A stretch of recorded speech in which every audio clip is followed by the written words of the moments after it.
काही विरोधी पक्षनेते आणि काही माध्यम प्रतिनिधी या अतिशय संवेदनशील आणि प्रकरणावरही निर्लज्जपणे राजकारण करतायत। सुप्रीम कोर्टाच्या स्पष्ट आदेशानुसार अशा प्रकरणात जात धर्म पीडितेचा तिचा चेहरा सुद्धा उघड करायचा नसतो, इतकी महत्त्वाची गोष्ट दुर्लक्षित केली जाते, हे खरंच दुर्दैव आहे। संवेदनशीलता आणि जबाबदारी या राजकारणापेक्षा आणि बातमीपेक्षा मोठ्या आहेत, हे सगळ्यांनी लक्षात घ्यायला हवं। नमस्कार।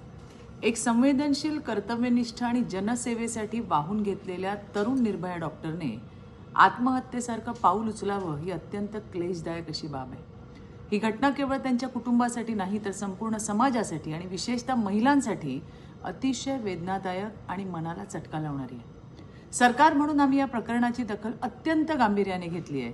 मुख्यमंत्री माननीय देवेंद्र फडणवीसजी यांनी स्वतः सातारा पोलीस अधिकाऱ्यांशी संपर्क साधून दोन्ही आरोपींवर तातडीने आणि कठोर कारवाईचे निर्देश दिले, त्यांना सस्पेंड सुद्धा केले। परिणामी PSI गोपाळ बदाणे आणि कर्मचारी प्रशांत बनकर यांच्यावर बलात्कार आणि आत्महत्येला प्रवृत्त केल्याचे गुन्हे दाखल करण्यात आले। पुण्यातून प्रशांत बनकरला पोलिसांनी अटक केली आणि बदाणेचा देखील पोलिसांची विशेष पथकं ही त्या ठिकाणी शोध घेत आहेत। या प्रकरणात राजकीय हस्तक्षेपाचा संशय व्यक्त केला आहे आणि याच्यात काही स्थानिक नेते आणि त्यांच्या सहकाऱ्यांची नावं चर्चेत आहेत, पण मी तुम्हाला स्पष्ट सांगते, या प्रकरणात कोणालाही वाचवलं जाणार नाही आणि कोणावरही अन्याय होणार नाही। तपास पूर्णपणे निष्पक्ष, पारदर्शक आणि तथ्याधारित राहील। राज्याचे आरोग्यमंत्री प्रकाश आंबेडकरजी यांनी देखील आरोग्य उपसंचालक पुणे यांच्या नेतृत्वाखालीची टीम घटनास्थळी पाठवली आहे। हॉस्पिटलच्या संचालकांना सखोल चौकशीचे आदेश देण्यात आले। निर्भया डॉक्टर यांनी यापूर्वी काही तक्रार केली होती का आणि असल्यास त्यावर कार्यवाही का झाली नाही, या सर्व मुद्द्यांची सखोल चौकशी केली जाईल।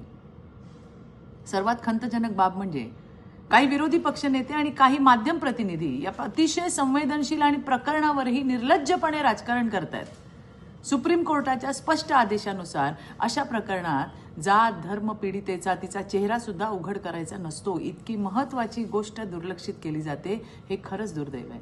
संवेदनशीलता आणि जबाबदारी या राजकारणापेक्षा आणि बातमीपेक्षा मोठ्या आहेत, हे सगळ्यांनी लक्षात घ्यायला पाहिजे।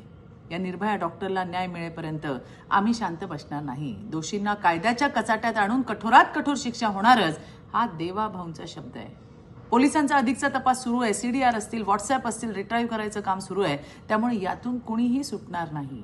या घटनेतून अजून एक गोष्ट पुन्हा अधोरेखित करणे, ती म्हणजे कार्यस्थळी काम करण्याच्या ठिकाणी लैंगिक छळवणुकीपासून महिलांचं रक्षण करणारा विशाखा कायदा, सेक्शुअल हॅरेसमेंट ॲट वर्कप्लेस अधिक प्रभावी आणि कडक करणं काळाची गरज आहे।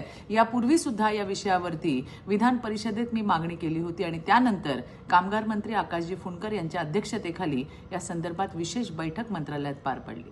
खाजगी असो किंवा सरकारी आस्थापनेत या कायद्याची अंमलबजावणी व्हायलाच हवी, कारण प्रत्येक महिलेला सुरक्षित कार्यस्थळ आणि न्यायाचा विश्वास मिळणं हे सरकारचं आणि समाजाचं दोघांचंही कर्तव्य आहे। आणि मला विश्वास आहे की देवाभाऊ याबाबत लवकरात लवकर निर्णय घेतील, ही अंमलबजावणी प्रभावी करतील, हीच निर्भया डॉक्टरसाठी खरी श्रद्धांजली असेल। धन्यवाद। जय हिंद, जय महाराष्ट्र।